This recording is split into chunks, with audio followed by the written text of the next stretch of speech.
And now it's time for Hobo Reviews with Willie B.A. Hobo. Tonight's review, Talladega Nights, the Ballad of Ricky Bobby.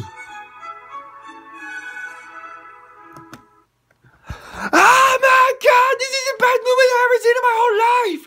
Oh, they're making a left turn! With spoilers! There's this guy named Ricky Bobby, who is a semi-professional race car driver and an amateur tattoo artist. Whatever that means. As he does it with his wife in a car.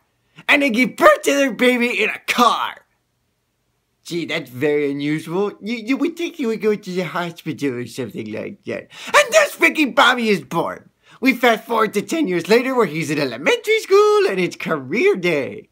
And Ricky Bobby shows up late, he hasn't seen his son in 10 years, tells everybody what he does, and then bails out.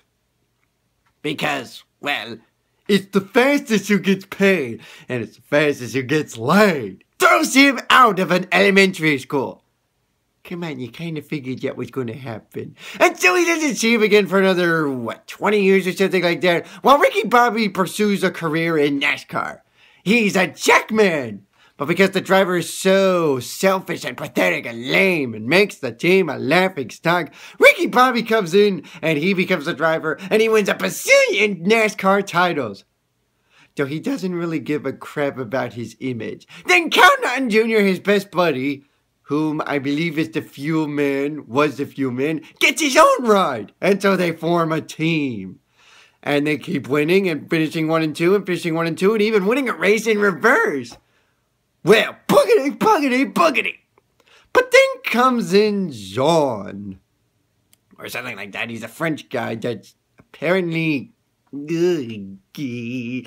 And so then he comes in and ruins Ricky Bobby's fame. He becomes the most dominant driver in NASCAR. Ricky Bobby loses his confidence. He encounters Reese after pizza delivery job goes nowhere. And Reese tries to rekindle the confidence in Ricky, which he does. And then Ricky Bobby decides to come back and race at Talladega, where he goes in a back-and-forth battle with Jean Girard. And then a bazillion cars go out at once.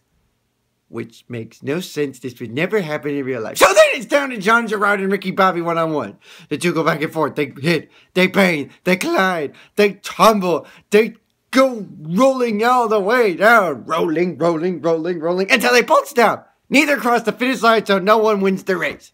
Or do they? Jean Girard and Ricky Bobby come out of their cars and run to the finish line. Because these men will not quit. Go!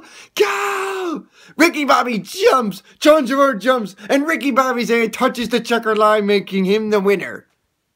Except that the two got out of their cars, so technically neither of them win. Count on Jr. wins the race, and he is the happiest man alive. Then everyone lives happily ever after. Even Jean Girard, who gets to go home to France and be a happy man.